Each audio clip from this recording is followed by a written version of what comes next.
I often get asked about what I would put in my home as an interior designer, and it is very rare that I get asked on items I wouldn't include. And because no one asked, I'm gonna show you the items that I would not include in my home as an interior designer from a function standpoint and practicality. Form and function should come hand in hand in your space and in your home. And sometimes something looks pretty, doesn't always function properly in your space, and you're gonna end up regretting either purchasing it or having it in your space altogether. I bet any one of you have bought something for your home purely out of its vanity, and it's either the most uncomfortable thing you own or you've grown to detest it and it just sits there. Maybe. Welcome back to my channel. If we have not met before, my name is Phoenix Gray, aka Design Daddy. Whether you are renting, owning, or renovating, I'm here to help.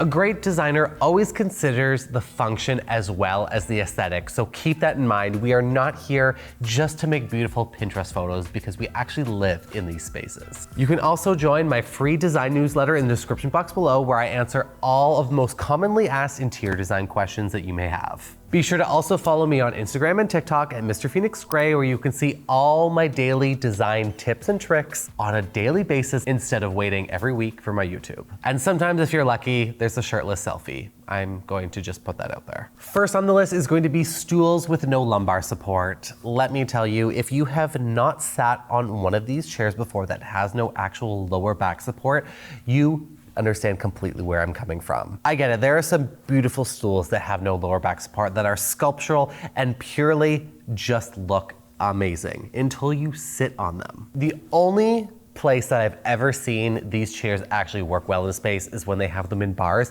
and they want you to get the fuck out. They have them there, you're uncomfortable, you have your few drinks, you're out, it's on to the next person. This applies same to your home. If you have these in your kitchen, they are quick, sit, eat, and then you're going. You're not sitting these for a long period of time. So keep that in mind if you are looking for that lower lumbar support. If you are over the age of 20, you need this. This is a requirement. Shag carpets and shag rugs. This is second on the list because this is just one of those 2000 trends that clearly has not died off. I will never spec one of these for any client. I will never want these for myself because they are such a thick, piled weave carpet or rug that it literally absorbs and sucks everything in. I'm talking dust, I'm talking hair, I'm talking everything in between that you don't want to actually find in your carpet is going to be in one of those. Yes, they are unbelievably comfortable when you're sitting on them. They feel super luxe and they're not for everybody because in my opinion, if I'm sitting on one and I'm in bare feet, it feels like I'm getting hair stuck between my toes and it is not a good feeling. The other impractical side of these is that you can really not clean them. You have to send them out to be professionally cleaned. You cannot vacuum these. They are gonna get sucked up in your Dyson and either ruin the rug or ruin your vacuum. Don't look at me like that.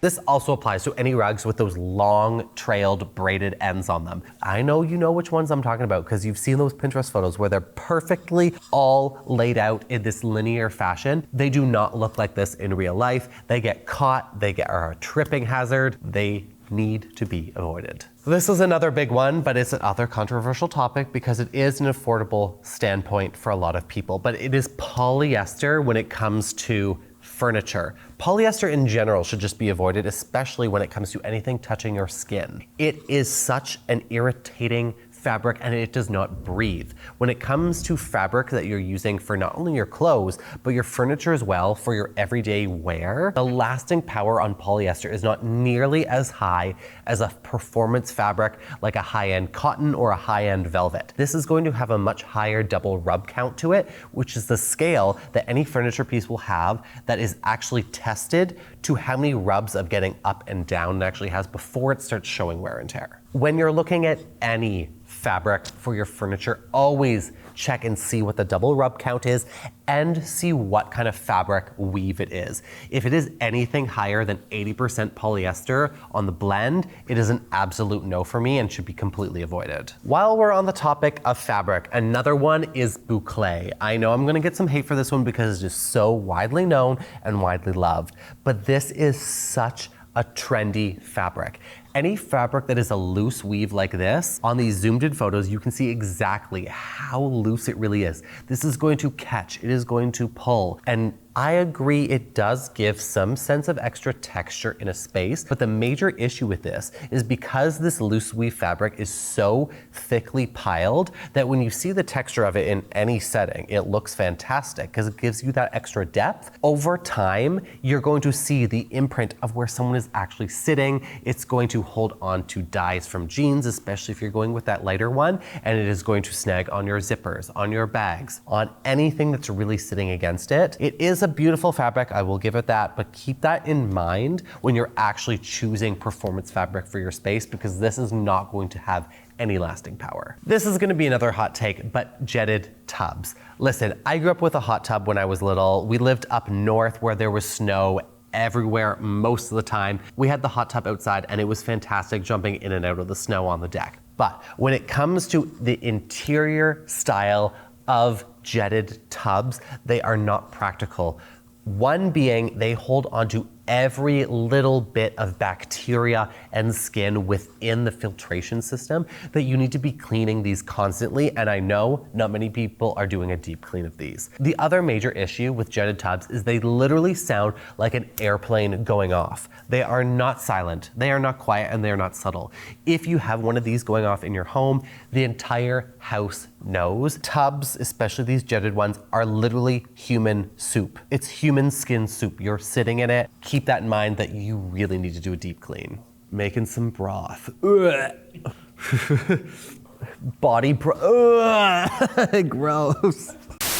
I should have mentioned this before when I was on the topic of rugs, but in general, light colored rugs and carpets are a disaster waiting to happen. I get it, they are so beautiful, and I've seen so many clients, even myself, has been drawn to these light colored rugs. But at the end of the day, if you have pets, if you have children, and if you are just, a carefree person living in your space, these are going to get stained and look dirty so quickly, so fast. Even when you're just walking around with them, in your bare feet, even with your socks, they absorb everything and will show everything. So keep that in mind. If you are one of those people that likes to keep things clean and tidy, a light colored rug is probably something you should completely avoid altogether. I personally made this mistake with a light colored rug before I swapped it out because I have a big dog that is black, that sheds everywhere. My OCD could not handle vacuuming literally every day when I saw hair everywhere. But we do it for her anyways. I feel like most of these are going to be a 50-50 controversial topic, but fabric lampshades. They pigeonhole you into a very specific interior design style, which is traditional. And most of the time, they really don't look that great in the space. Yes, they're fantastic for diffusing light to give you that ambient light in general, but in my opinion, are not worth it in the long run. The fabrics that they use are usually a linen for a lot of these styles. That being said, linen attracts and holds onto dust like no other. So if you are not constantly cleaning these are a sneeze waiting to happen. I guarantee you that if you have a fabric shade right now, if you were to flick it, you would see a spore cloud of dust just explode off of it. So keep that in mind. I'm all about practicality and keeping things clean and tidy. These are something that I would avoid personally, and unless you have that traditional style in your home, it only really works with one look. On the topic of lighting, this also categorizes paper lanterns. I get it, this mid-century modern craze has been big. It is popular, people love it.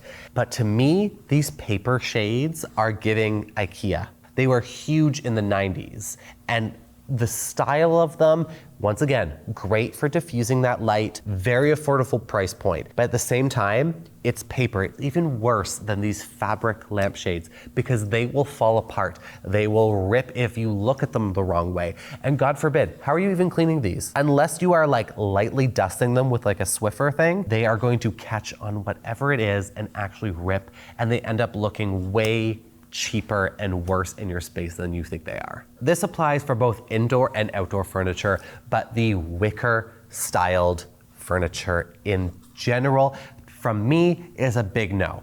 Reason being is that wicker furniture does not have the same lasting power as, say, a wrought iron or something that is more structurally sound, because this weave over time starts to unravel. If you have outdoor furniture and you live in a space that gets more than one season a year, yes, I'm not talking to the people in California or Florida that get beautiful weather. Everyone else, the elements completely destroy this fabric. Most of the time, it is this plastic blend, which really isn't comfortable. It's designed to last the elements, but it does not. It starts to unravel, and as soon as one comes undone, it is like a thread that you pull on your clothing and it destroys everything. Wicker furniture is very boxy. It doesn't have much style sense to it, and it really doesn't work for your overall design aesthetic for any interior or outdoor styles. Distressed cabinets and millwork are another big one. If you watched my previous video when we did the review of Pamela Anderson's home on MTV Cribs, you will see my dislike for it. The reason being, once again, it pigeonholes you into a very specific interior design style, which is that shabby chic, grandma coastal, or whatever you want to call it nowadays.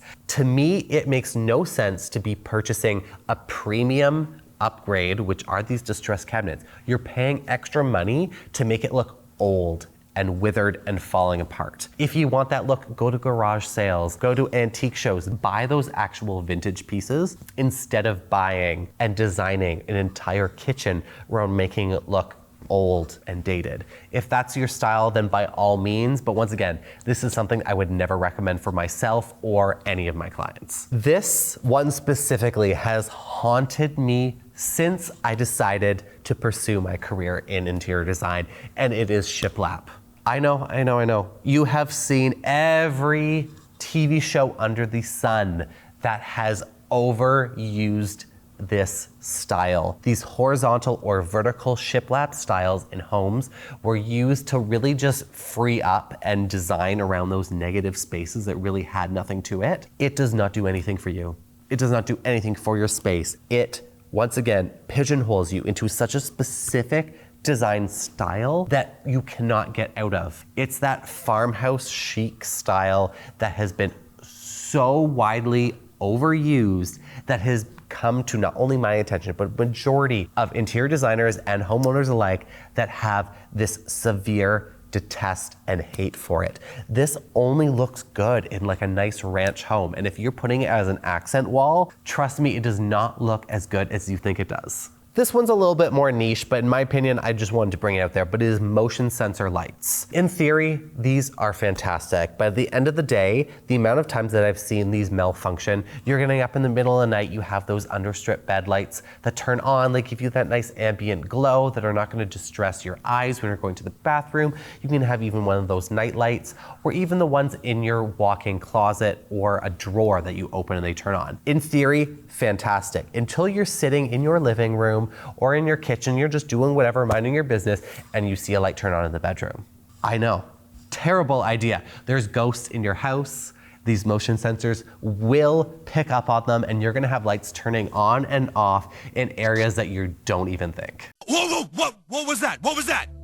What was what? So keep that in mind. When it comes to art, I understand, just like interiors is very subjective. Everyone has their own taste and opinions, but in mine, graffiti art does not hold a place or style in your home. It is very hyper-specific to a look and style, and it really categorizes you into this kind of overall artistic look that isn't great for your home because it really juxtaposes that soft ambient style that you would want from art. Art you want to look at and you want to feel something. I don't want to look at art and feel distraught, and I don't want to feel anger when I look at an art piece. You want it to feel welcoming in your home. By all means, if you want it to look distraught and you want people to feel uncomfortable, put it in your front entrance because they're going to turn right around and leave in that sense. Graffiti art belongs outside and it is appreciated outside. I don't get this whole hype around bringing it inside to your own space because it just doesn't work. While we're on the topic of art, another item that I will never want to recommend for myself or my clients is anything that is categorized as hypebeast. Yes, that is an actual thing. If you Google it, it will show you the wide category of encompassing items of what hypebeast art is. But to me, this is giving, I just came into a recent amount of money that is way too much for me to spend, and I'm buying stuff that doesn't mean anything to me. I'm talking about the Cause dolls, the Bear dolls, the stacks of money with graffiti logos and designer Chanel or Hermes or Gucci logo stacks on everything. This is not art, trust me.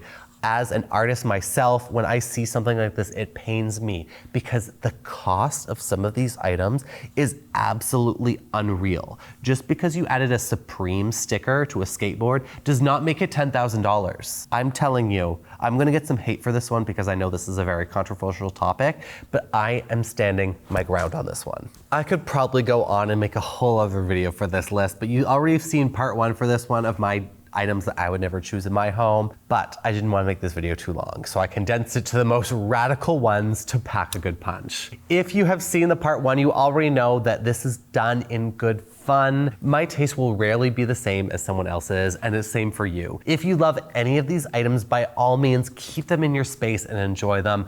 I don't live there, you do. As always, thanks for watching. It means a lot to have so many of you enjoy my channel and these videos that we make. So be sure to like this video, and if you haven't already, subscribe to my channel. You can also follow me on Instagram and TikTok for all my daily design advice at Mr. Phoenix Gray. And if you're ever second guessing yourself, just ask, what would Design Daddy do? Done.